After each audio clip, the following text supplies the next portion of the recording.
Today we enter into a profound and intimate dialogue preserved in chapter 17 of Al-Haft al-Shareef. It is a conversation between Al-Mafadal and his master, a dialogue that explores origins, identity, faith, disbelief, and the subtle signs by which truth is recognized.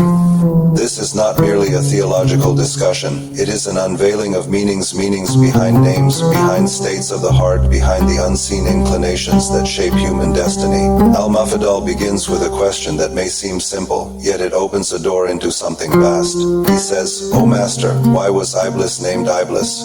The Master replies that he was called Iblis because he despaired of Allah's mercy. He gave up hope, he neglected knowing Allah, he was ignorant of his oneness. Pause with that despair, not merely disobedience despair. Iblis did not only refuse, he lost hope. He turned away not only in action but inwardly. The meaning of his name carries within it the sense of being cut off, of hopelessness, of ignorance toward divine unity. Despair of mercy is not simply sadness. It is a statement about how one sees God. When a person despairs of mercy, they are no longer seeing the divine as the source of compassion. They are no longer relating to him through hope, and hope is one of the pillars of spiritual life. The Master then reveals something deeper. Iblis had another name before this. Mafadal asked, what was his name? The Master replies, his name was Thaman revilement because he reviled Allah when he was not granted success in prostrating. Here the fall becomes clearer. His downfall was not only refusal to bow, it was resentment at not being granted success. It was reviling when divine wisdom did not align with his desire. This is subtle. Sometimes people do not fall because of ignorance alone. They fall because their pride cannot accept a command that contradicts their self-image. Iblis knew, he recognized, yet he rejected, and that rejection turned into revilement. From Thaman revilement he became Iblis despair. Arrogance leads to resentment. Resentment leads to despair. Despair leads to estrangement. Then the conversation turns. Al-Mafadal asks, why was Adam called Adam? The Master replies that Adam was called Adam because he persisted in knowing Allah in the shadows, in spirits, in bodies. He was not replaced. He remained firm. Adam represents continuity and recognition. Where Iblis broke, Adam persisted. Adam knew Allah before embodiment in subtle states in unseen realms, and when circumstances changed, when he was placed in body, in earth, in trial, he did not lose that recognition. His name carries meanings of persistence, praise, and acceptance. Adam symbolizes constancy. This contrast is striking. Iblis, knowledge followed by rejection. Adam, knowledge followed by persistence. The difference lies not in exposure to truth, both were exposed but in response. And this brings the dialogue closer to us. Al-Mafadal asks, why is the believer called a believer? The Master answers that the believer is safeguarded by Allah. He believes in his Lord and trusts him. He knows his Godhood and his oneness. He is not prideful. He obeys commands and avoids disobedience. And Allah granted him success when the covenant was taken. Here belief is described as both divine safeguarding and human inclination. The believer trusts. Trust is essential. A believer does not see divine commands as humiliation.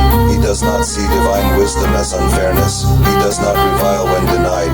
He inclines toward obedience because his heart recognizes its Lord. Belief is not merely recitation. It is not label. It is not inherited title. It is an orientation. It is an inner leaning toward truth. And that leaning was already present when the covenant was taken, when souls bore witness. Then comes the opposite question. Why was the disbeliever called a disbeliever? The Master says, because he disbelieved in the book after knowing, he remained firm in his denial.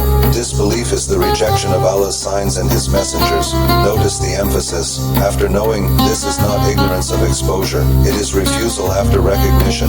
Disbelief in this explanation is not lack of information, it is resistance to truth once it becomes clear. And that resistance hardens over time. And the dialogue enters a mysterious teaching. Al-Mafadal asks, how did they mix? The Master explains that there was a fusion between the children of Adam and the children of Iblis, that sometimes a believer gives birth to a disbeliever, and sometimes a disbeliever gives birth to a believer. The teaching emphasizes that spiritual lineage is not bound by physical lineage. Truth is not guaranteed by family, nor is falsehood permanently inherited. One may emerge from a believing household yet inclined toward denial. Another may emerge from denial yet inclined toward truth. The determining factor is not ancestry, it is inclination of the heart. The Master then clarifies how to recognize the difference. How do we know the believer from the disbeliever? The answer is striking in its simplicity. The believer is known by his faith and his discernment of truth from falsehood. Whoever leans toward truth and inclines toward it is from the seed of Adam. Whoever leans toward falsehood and loves it is from the seed of Iblis. The dividing line is love. What does a person love when truth confronts them? Do they welcome correction or defend their ego? Then the Master gives another sign. Enmity toward truth and its people indicates the seed of Iblis. Mighty toward falsehood and its people indicates the seed of Adam. This is powerful. It is not merely private belief that distinguishes, it is what one stands against. Does one become disturbed when truth is spoken? Does one mock righteousness? Does one feel threatened by guidance? Or does one feel disturbed by injustice, falsehood, arrogance? The heart reveals itself by what it resists. Adam represents acceptance of truth even when it humbles. Iblis represents rejection of truth when it challenges pride. And so the conversation reaches its end. Al-Mufadal says, "That suffices, O Master. There is no evidence more evident than this." There is something beautiful in that statement. Sometimes the clearest signs are the simplest ones. Not lineage, not claims, not appearances, but inclination. When truth appears, do we lean toward it? Or do we argue against it? When corrected, do we soften? Or do we harden? When denied something, do we trust divine wisdom? Or do we resent? The story of Iblis is not merely about a being long ago, it is about a pattern. The story of Adam is not merely about origin, it is about persistence. Each heart contains the possibility of leaning in one direction or the other, despair or hope, arrogance or humility, rejection or acceptance. And perhaps that is why this dialogue feels timeless. It does not only tell us what happened, it asks us who we are becoming. If the signs are clear, where do we stand? When truth challenges us, what do we lean toward?